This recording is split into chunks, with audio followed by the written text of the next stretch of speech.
माघ महात्म्य 10वां अध्याय। यमदूत कहने लगे कि हे वैश्य, एक बार भी गंगाजी में स्नान करने से मनुष्य सब पापों से छूटकर अत्यंत शुद्ध हो जाता है।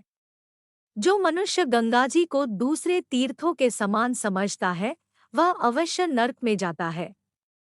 भगवान के चरणों से उत्पन्न हुई गंगाजी के पवित्र जल को श्री शिवजी अपने मस्तक में धारण करते हैं। वह ब्रह्मा जो संदेहरहित प्रकृति से अलग और निर्गुण है, ब्रह्मांड में उसकी समानता किससे हो सकती है। गंगाजी का नाम हजारों योजन दूर से ही लेने वाला नरक में नहीं जाता, इसलिए मनुष्य को अवश्यमेव गंगाजी में स्नान करना चाहिए। हे वैश्य, जो ब्राह्मण दान लेने का अधिकारी होकर भी दान नहीं लेता वह आकाश के नक्षत्रों में चंद्रमा के समान है। जो कीचड़ से गौ को निकालता है, जो रोगी की रक्षा करता है या जो गौशाला में मरता है वह आकाश में तारा होता है।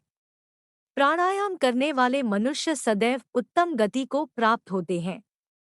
प्रातः समय स्नान के पश्चात जो 16 प्राणायाम करते हैं वह घोर पापों से बच जाते हैं।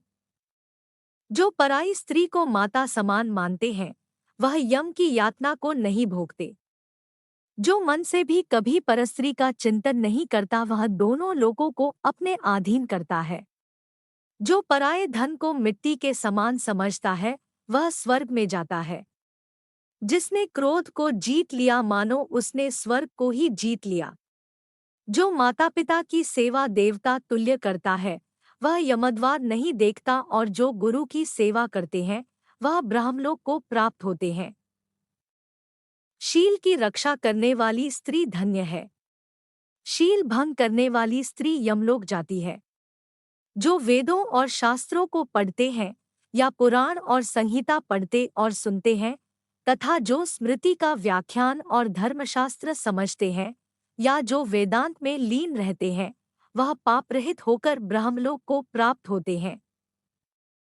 जो अज्ञानियों को वेदशास्त्र का ज्ञान देते हैं वे देवताओं से भी पूजित होते हैं। यमदूत ने कहा कि वैश्य श्रेष्ठ यमराज ने हमको वही आज्ञा दे रखी है कि तुम किसी वैष्णव को मेरे पास मत लाओ। हे वैश्य, पापी लोगों को इस संसार रूपी नरक को पार करने के लिए भगवान की भक्ति के सिवाय दूसरा और कोई उपाय नहीं। भगवान की भक्ति न करने वाले मनुष्य को चांडाल के समान समझना चाहिए। भगवान के भक्त अपने माता पिता दोनों के कुलों को ताड़ देते हैं और उनको नरक में नहीं रहने देते, और जो मनुष्य वैष्णव का भोजन करते हैं वे भी भगवान की कृपा से श्रेष्ठ गति को प्राप्त होते हैं। बुद्धिमान को सदैव वैष्णव का अन्न खाना चाहिए। इससे बुद्धि पवित्र होकर मनुष्य पाप नहीं करता। गोविंदाय नमः इस मंत्र का जाप करता हुआ जो मनुष्य मृत्यु को प्राप्त होता है वह परम धाम को प्राप्त होता है, इसमें कोई संदेह नहीं है। जो नमः भगवते वासुदेवाय मनमोनारायण इस द्वादशाक्षर मंत्र या अष्टाक्षर मंत्र का जाप करता है उसके ब्रह्मा इत्यादि बड़े पाप नष्ट हो जाते हैं।